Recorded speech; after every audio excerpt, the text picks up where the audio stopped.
निबोधत। योगमय जीवन हमारा, योगमय हो विश्व सारा।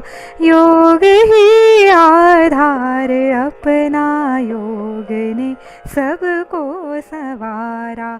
योग। नमस्कार, कसे आहात सगळे? मजेत ना? विवेकानंद केंद्र कन्याकुमारी कोकण विभागाच्या वतीने आपल्या सर्वांचे हार्दिक स्वागत. 21 जूनच्या आंतरराष्ट्रीय योग दिनाच्या पार्श्वभूमीवर 16 दिवसीय योग सत्रात आपल्या सर्वांचे मी पुन्हा एकदा मनापासून स्वागत करतो. आजच्या दिवसाची सुरुवात आपण त्रिवार ओंकार आणि ईश्वराच्या प्रार्थनेने करूया. आपली मान, पाठ आणि डोकं सरळ राहील आणि डोळे अलगद मिटून आपण प्रार्थना म्हणूया.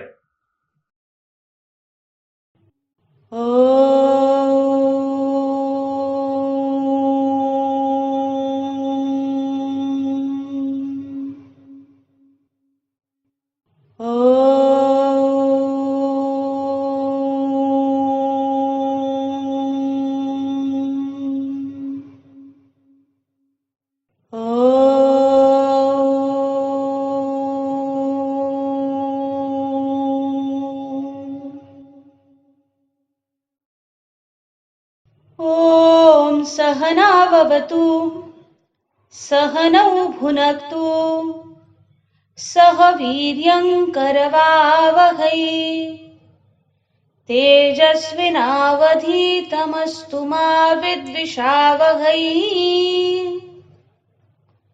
ॐ शान्ति शान्ति शान्तिः. आपल्या मनाला सवय लागली आहे ती भरकटण्याची. ते वाऱ्याच्या वेगाने धावत असते. ते चंचल मन स्थिर करण्यासाठी त्यावर संस्कार करावे लागतात. संस्कार एकाग्रतेचे. स्वामीजी म्हणतात, एकाग्रता ही सर्व ज्ञानाचे सार आहे आणि त्याशिवाय काहीच करता येत नाही. चला तर मग आजचे आपले सत्र अस्वस्थतेकडून स्वस्थतेकडे नेणारे असे आहे आणि त्याकडे आपण जाऊया. नेहमीप्रमाणे शिथिलकरणाने आपण सूर्य नमस्कार घालूया आणि मग पालथी निजून करावयाच्या आसनांचा सराव करूया. चला तर मग, सब तयार?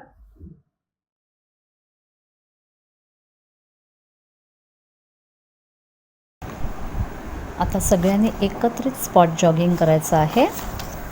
मॅटवर ताठ उभं राहायचं आहे. हाताच्या मुठी छातीवर ठेवून जागच्या जागी धावायला सुरुवात करायची आहे. यात आपल्या टाचा मागच्या बाजूला लावायचा प्रयत्न करायचा आहे. ही क्रिया काही वेळ करत राहूया. वेग हळूहळू वाढवायचा आहे. श्वसन लयबद्ध. त्यानंतर आता दुसरा प्रकार करायचा आहे.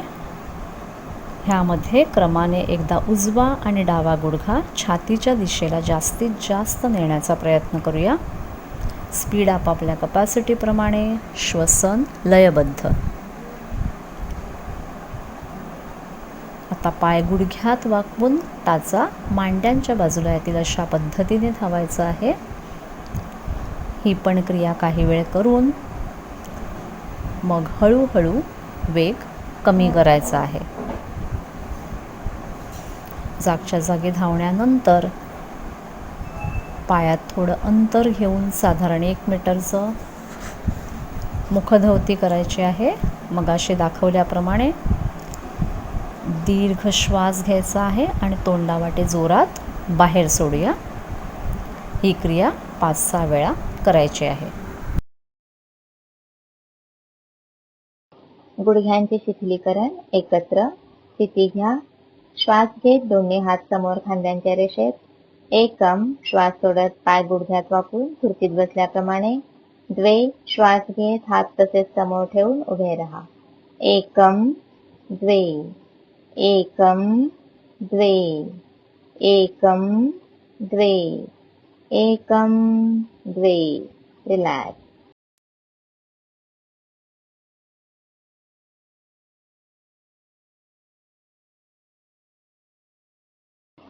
कमरेतून मागे पुढे वाकणे एकत्र करूयात. स्थिती घ्या. पाठ ताठ ठेवून सरळ उभे राहायचे. आता दोन्ही पायामध्ये 1 ते 1.5 मीटरचे अंतर घ्या. एकम श्वास घेत दोन्ही हात वर उचलून मागे वाकायचे. द्वे श्वास सोडत पुढे वाकायचे.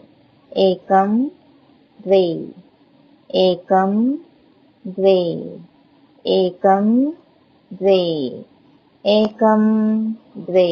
रिलॅक्स.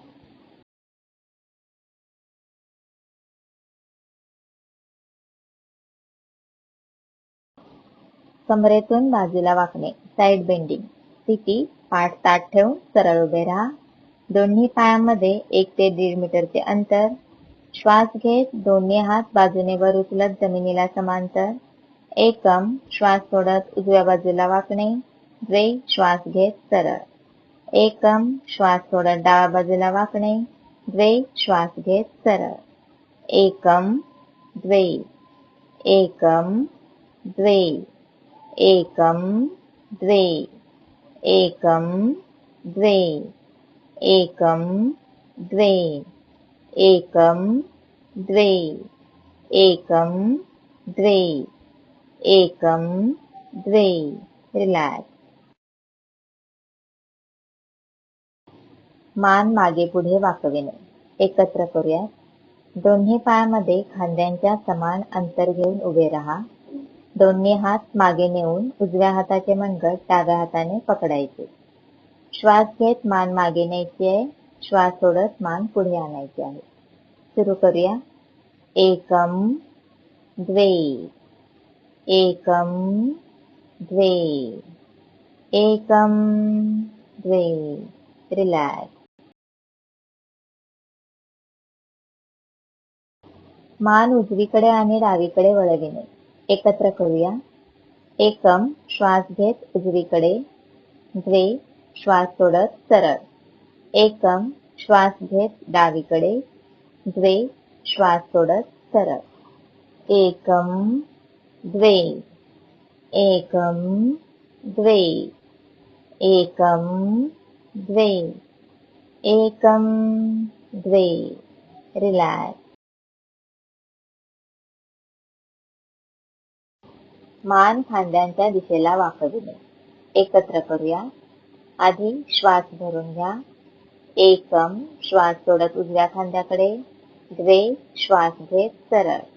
एकम श्वास सोडत डाव्या खांद्याकडे. द्वे श्वास घेत सरळ. एकम द्वे, एकम द्वे, एकम द्वे, एकम द्वे. रिलॅक्स.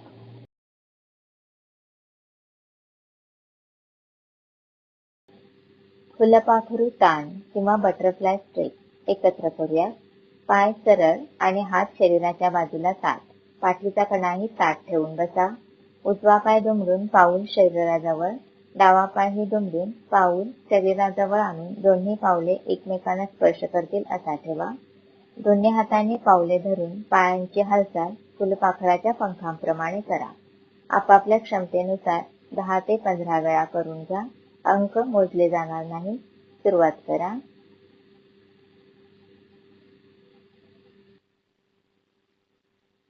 रिलॅक्स.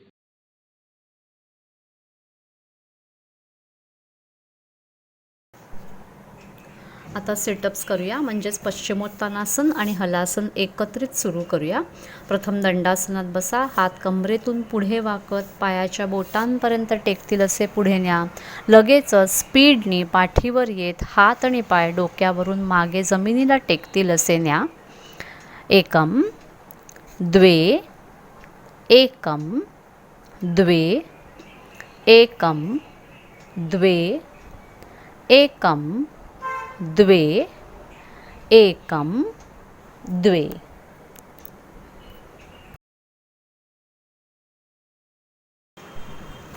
संपूर्ण शरीराला जागृत अवस्थेमध्ये विश्रांती द्यायची आहे. त्यासाठी पाठीवर झोपून घ्या. संपूर्ण शरीर रिलॅक्स करायचं आहे. सैल सोडून द्यायचं आहे. दोन्ही पायांमध्ये अंतर.